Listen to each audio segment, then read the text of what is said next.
I came back from France last week. During my trip, I didn't spend much time online because I wanted to be fully present. Yesterday, I finally had some time to take a look at my YouTube, and it looks like a few people within the luxury community are talking about leaving YouTube.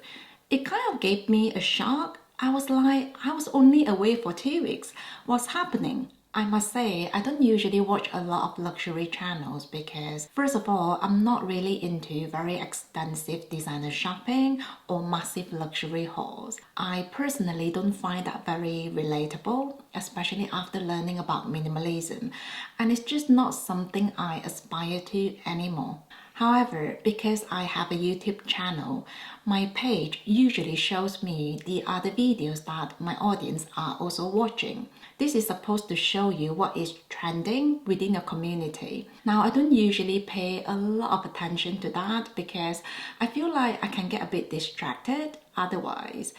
Ultimately, I just want to focus on creating videos that feel true and authentic to myself. This time, however, the words quitting YouTube kept popping up, so I decided to take a look. It looks like Melinda from Luxpurselove has decided to walk away from YouTube. It's a shame because Melinda makes some really amazing luxury reviews, but I wish her all the best.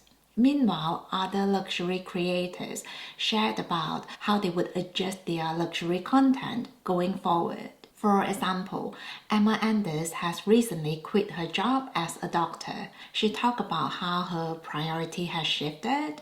I believe she's been selling a lot of her designer items, and she's also not planning to do any luxury shopping in the soon future. We also have Hello Catwalk City sharing how she planned to explore the more affordable luxury brands instead of just focusing on high-end luxury. I personally find these kind of videos very empowering. You see, years ago when designer shopping was a fairly new thing on YouTube, it felt like everyone was doing unboxing and designer shopping hauls. In fact, I sometimes wondered if everyone else but me was living the high life. And I'm quite sure I wasn't the only person feeling that way because in the comment section, you often see people asking questions like, what do you do for a living? How can you afford to buy a designer bag every week? It's like there was always this element of mystery and curiosity about how people could sustain such a lifestyle. So I'm really glad that people in the luxury community are posting videos about their life transitions. I think this sends a very important message to our audience that we are just normal people working a normal job and living a real life. Now, there might be some exceptions out there, but the majority of us don't have unlimited money. I've always said it's healthy to look at designer shopping with a more realistic perspective because for most of us, buying a Chanel handbag every 2 weeks just isn't realistic. And even if you can afford it comfortably, it doesn't mean you want to keep buying just for the sake of buying. So I feel like when we have more people in this space talking about real life topics such as managing priorities, personal finance, and intentional spending, it helps to create a realistic and maybe more relatable atmosphere for our audience. I know sometimes changes can feel so scary. Years ago, when I decided to transition from shopping content to luxury minimalism and intentional living, it was terrifying because people subscribed to my channel because of unboxing, and now I'm not doing that anymore. But you know what? It turned out to be the best decision I've made for this channel and myself. Instead of talking about just Hermes and Louis Vuitton, I started sharing about how I retired early from my professional job, personal finance, my passion for illustrations, and so on. I feel like I can finally be myself. You see, in the past, I used to feel like I had to create a certain kind of content and that my wardrobe had to look a certain way to call myself a luxury creator. But now, I don't worry about upholding that image anymore. I think there's so much value in just being myself and sharing my own unique journey. In Emma's video, she talked about selling her luxury items to support her new business and to contribute to the household. I applaud her for doing what's best for her and for adapting to life changes. I mean, life is constantly changing and we should embrace it.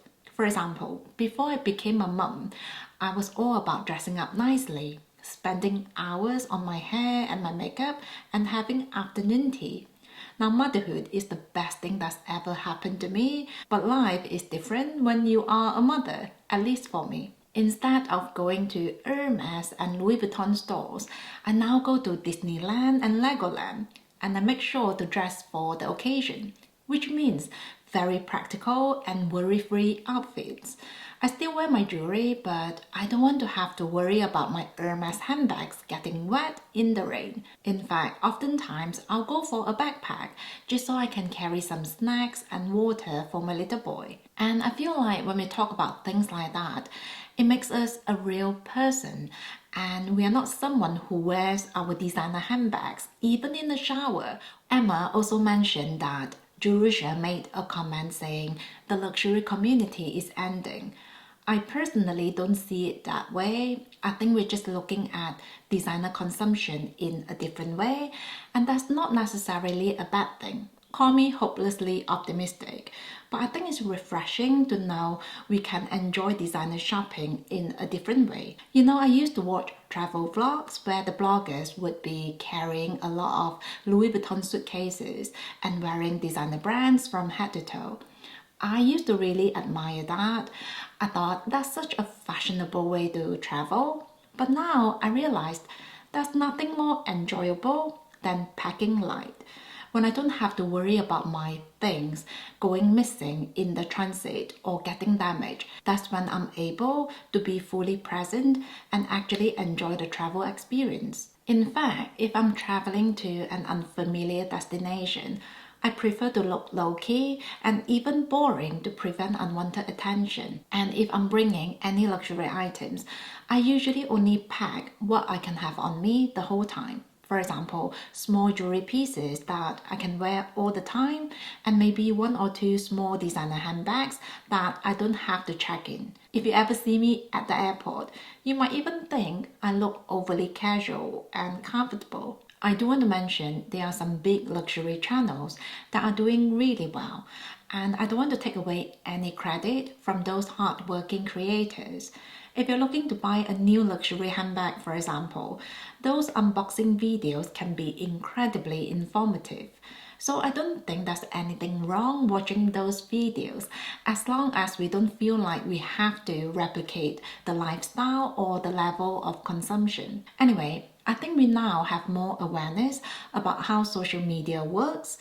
If you have a very big following within the shopping or the luxury community, the shopping kind of pays for itself, so it's a viable business structure. Meanwhile, if you are a regular person who happens to like luxury shopping, or even if you have a modest following, it might not be sustainable to shop in the same way. I'm really glad I made peace with that realization years ago because it allowed me to keep my priorities right, and as a result, I'm able to retire from my professional job in my 30s. Now that I'm able to do more of what I really enjoy, I will tell you, owning nice things is lovely, but it's never worth it to spend your resources at the expense of your freedom. I guess my message from this video is that listen to yourself and don't assume there's only one way to do anything. When I decided to introduce minimalism to my life and my channel, I was a bit worried about my viewers leaving and it might limit the growth of my channel. But it turned out to be a blessing in disguise because people who stayed with me are so supportive and lovely. And I've also been able to work with some of the most amazing brands while sharing what I'm passionate about, such as Squarespace, Skillshare, Blinkist, and more. Now, we might all be different, but I think one thing that we all have in common is that we appreciate leverage. And this applies no matter where you are in your life and what kind of job you do for a living. And for me at least, that is only possible after years of very intentional effort to keep my priorities right. And I know that might look different for everyone, Some people could have a lot of leverage and still own a lot of luxury handbags, and that is great, as long as the former comes first. I would love to know what are your thoughts about the speculation that the luxury community is ending. That's it from me today. Thank you for being here. I really appreciate every single one of you. Take care and I will see you soon.